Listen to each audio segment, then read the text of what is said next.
Sebagai upaya pengembalian fungsi waduk di Kota Lok Sumawe, Provinsi Aceh, pemerintah setempat melakukan penertiban beberapa kios ilegal secara bertahap serta pemutusan arus listrik di sekitar waduk Jumat 17 Februari. Pemerintah kota bersama mahasiswa juga turut melakukan gotong royong membersihkan tumpukan sampah di sekitar waduk yang mencemari lingkungan.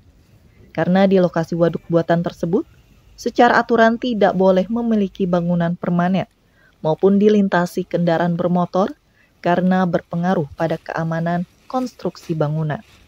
Kepala Bagian Protokol Komunikasi Pimpinan Pemerintah Kota Lok Sumawe, Darius, menyampaikan, selain melakukan pemutusan arus listrik, pihaknya juga akan menutup waduk menggunakan portal sehingga tidak dapat diakses oleh kendaraan roda 4.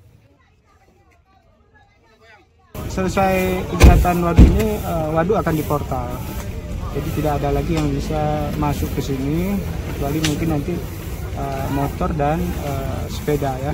Dalam tahap ini waduk difungsikan kembali ke fungsinya. Jadi nanti tahapan-tahapannya juga seperti bangunan-bangunan liar yang ini kan nanti akan mengganggu fungsi waduk seperti ini.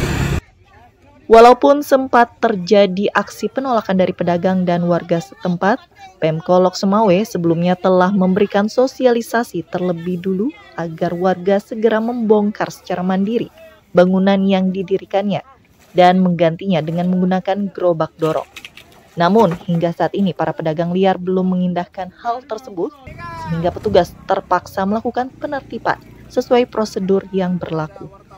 Dari Kota Lok Sumawe, Provinsi Aceh, Trifani, Kantor Berita Antara mewartakan.